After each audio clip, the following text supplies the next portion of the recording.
Most of the confusion surrounding agentic AI isn't technical, it's semantic. People use the same words to mean different things: agent, reasoning, memory, autonomy. Without a minimally common vocabulary, everything becomes a slogan becomes a promise becomes frustration. So here I will go through the essential concepts, not to exhaust any of them, but so that we are talking about the same thing. Let's start with the most important point. An agentic system perceives the environment, reasons and plans, acting by calling tools, observes the outcome, and learns from it. The central point here is this: the agent is not the model. The agent is the system.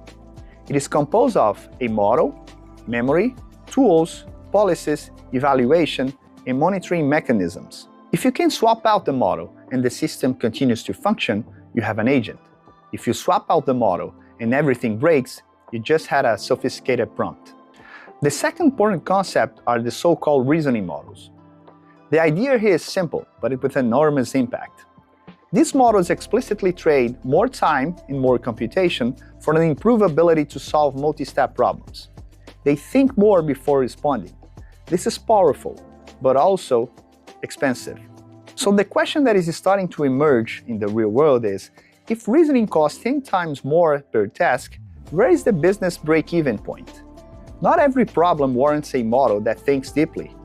Often, structure solves more than raw intelligence.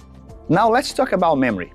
Vector databases store embeddings and allow efficient semantic search. In practice, they function as an external memory for LLM-based systems. On top of this, the most famous pattern emerges: RAG. Retrieve context first, then generate the response. This solves a lot, but here's a little discussed reality. RAG does not eliminate hallucination. It swaps hallucination for retrieval problems. Outdated document, incomplete context, prompt injection, the error doesn't disappear, it just moves. Two quicker but very important concepts. MCP is an open protocol for connecting models to external tools and sources in a standardized way. A good analogy is MCP is like USB-C for tool access. One standard, many integrations. The benefit is obvious. The tension, too. Standardization expands the attack surface.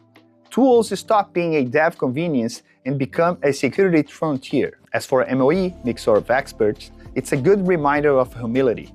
Many ideas that seem new are old concepts reappearing under new cost and scale constraints. Finally, it's worth bringing order to this inevitable debate. Agentic AI is not AGI, and it's definitely not ASI.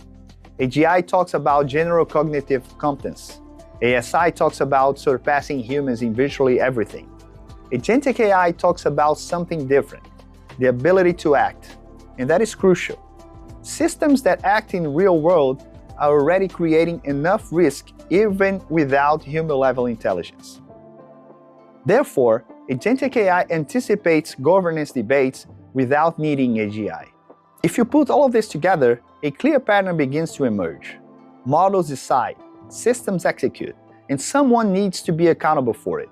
Without understanding these concepts, all discussions about agentic AI becomes mere cheering.